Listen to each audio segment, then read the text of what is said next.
Hello, friends. On the night of December 3, 1984, at approximately midnight, in Bhopal's train station, Bhopal Junction, Station Superintendent H.S. Purve and the Deputy Station Superintendent Dastagir were on duty. Around 1 o'clock, the Gorakhpur Bombay Express arrived at the station, prompting Dastagir to leave his cabin. Suddenly, he experienced burning eyes and a sore throat. Concerned, he searched for Purve, his superior, to inform him about this, but couldn't find him. Moments later, he found Purve lying on the ground. Dastagir tried to check whether he was breathing, but realized that Purve had passed away. Dastagir immediately understood the cause. The thing is that, a kilometer away from Bhopal Junction, in Union Carbide factory there had been a hazardous incident, releasing 50,000 pounds of poisonous gas, including mic, hydrogen cyanide, and phosgene. The gases were spreading rapidly all over the city.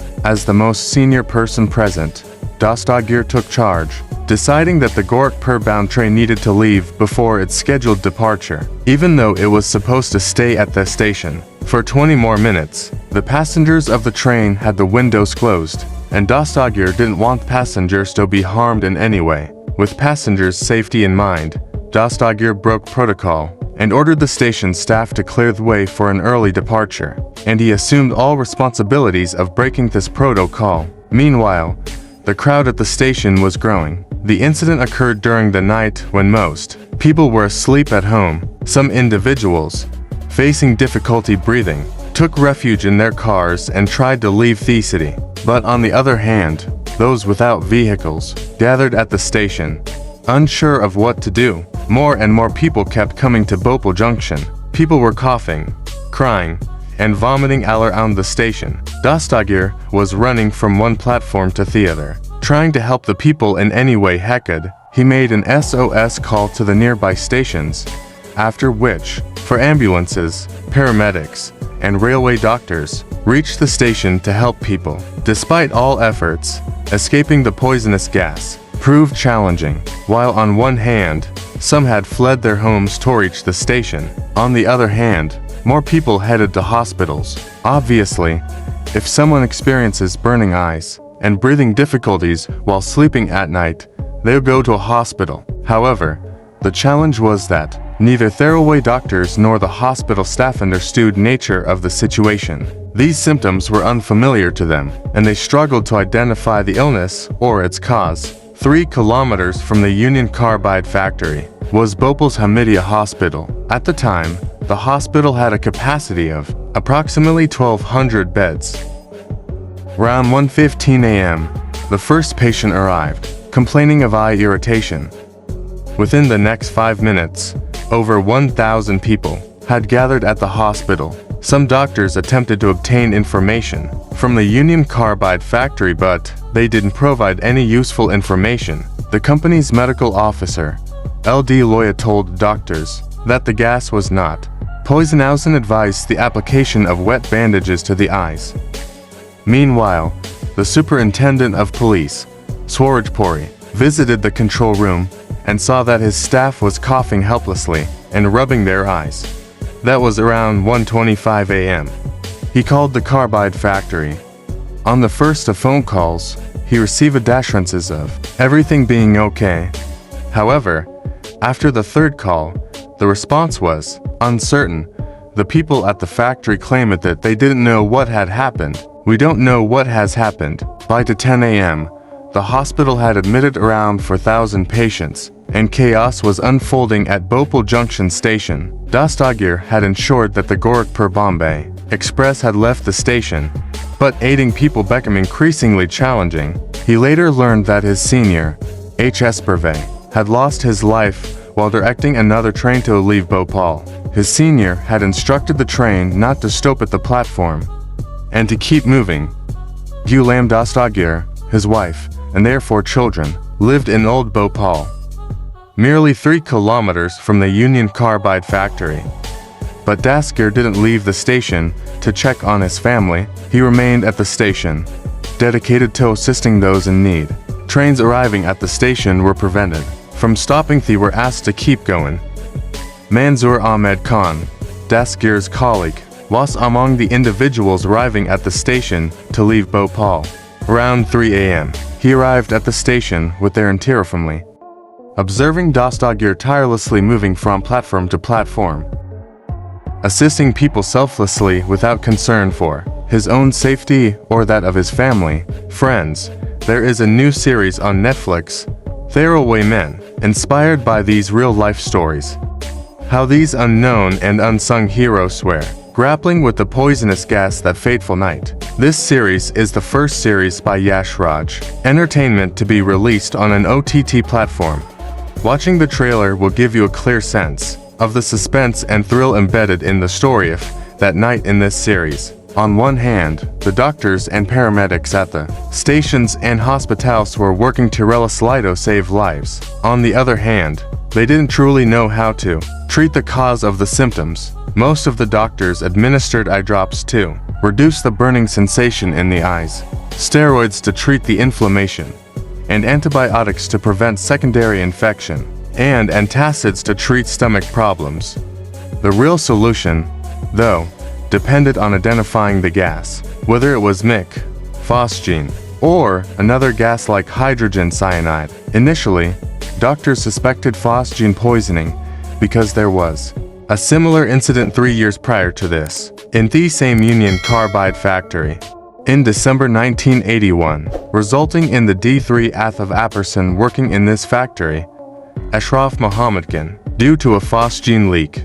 Conversely, the company downplayed the severity, claiming it was mic and advising simple remedies like wet bandages for eye irritation. Notably, mic vaporizes at 38 C, a considerably temperature, whereas phosgene vaporizes at 8 C. Given the December climate in Bhopal, doctors assumed phosgene to be the culprit. No one knew that at the time of this incident in the factory's temperature was around 400 C. Meanwhile, in America, Carbide's medical director, Bipan Awaja, informed Bhopal authorities if cyanide poisoning was suspected, sodium thiosulfate should be administered as an antidote. In earlier experiments, it was observed that mic breaks down into hydrogen cyanide during combustion, and hydrogen cyanide could be countered effectively by sodium thiosulfate. But Bipan Awaja retracted his statement 10 days later during a press conference in Bhopal, asserting that there was no cyanide poisoning, rendering the antidote useless. The company issued a statement clarifying that mic is not cyanide, and that the two should not be confused, emphasizing that mic naturally degrades into the environment when exposed to water. However, this clarification from the company was very late. By then, numerous patients were in the hospital, awaiting treatment. To help the distressed patients, on December 8th, German toxicologist Max Donder arrived in Bhopal with 50,000 doses of sodium thiosulfate. When doctors used sodium thiosulfate, it proved quite successful, with many patients recovering. Unfortunately, one patient died after its administration. This led to widespread rumors that a German doctor had led a patient with sodium thiosulfate. Consequently, the doctor and his antidotes were sent back. Senior professors at Gandhi Medical College rejected the use of sodium thiosulfate. Dr. M.N. Nagu, the director of Madhya Pradesh Services at the time, published a circular on the 13th of December stating that, under no circumstances shall sodium thiosulfate be given unless it is correctly and conclusively proved in the laboratory that it is cyanide poisoning. Despite this stance, some remained convinced that these patients were suffering from cyanide poisoning. First, because when sodium thiosulfate was being administered on some patients, positive effects were observed. And second, because when Bhopal Medical Legal Institute's director, Dr. Harish Chandra, conducted autopsies on Thebides, he found evidence of cyanide poisoning. He reiterated that sodium thiosulfate should boost.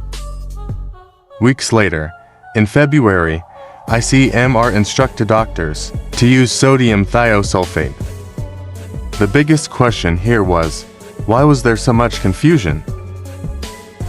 the company that owned the factory. Why did they create so much confusion about MIC and cyanide? The direct answer is, the company was in the midst of a huge compensation claim. They wanted to minimize the side effects of MIC to save money. Government authorities were also caught in this confusion, resulting in the unfortunate death of many individuals who could have been saved had they received the correct and timely treatment. Gulam Daskir, the person I talked about at the beginning of this video, managed to save himself. But the last 19 years of his life were mostly spent in the hospital. He passed away in 2003. What makes the Bhopal gas tragedy particularly shocking is that numerous warnings by various people had been given before the incident. Many had voiced concerns, alerting authorities that the factory posed a constant danger due to the lack of safety measures. Regrettably, neither the company nor the government authorities took any preventive action. In 1981, when Ashraf Khan lost his life in a carbide accident, 3 experts from the US were sent by the company in May 1982 to assess plant safety measures. Their report identified over 60 hazards, highlighting issues such as the emergency evacuation procedures weren't shared with the people living near the factory, and that the MIC tanks could be easily contaminated. The tank pressure gauge was apparently defective. The issues and warnings raised in this report were published in 3 articles. Save this city, Bhopal is sitting on a volcano's mouth. You'll perish if you don't take this seriously. These articles were published in a local newspaper, Rajpath, by a journalist Rajkumar Keswani within 12 weeks. Keshwani's last article on the Bhopal plant was published on June 16, 1984, in the national newspaper Jansada, warning of a situation of looming disaster in Bhopal. This underscores the vital role of independent and free media in the country. The truth is, Keswani didn't do anything extra ready. He simply carried out his job with honesty.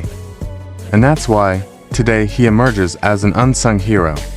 In his last article, he made another major revelation, that in 1975, Bhopal Municipal Corporation was headed by a highly respected bureaucrat M.N. Butch. He had issued a notice to remove carbide from Bhopal. Consequently, Butch was transferred, and Carbide paid $25,000 to the corporation for the construction of a public park.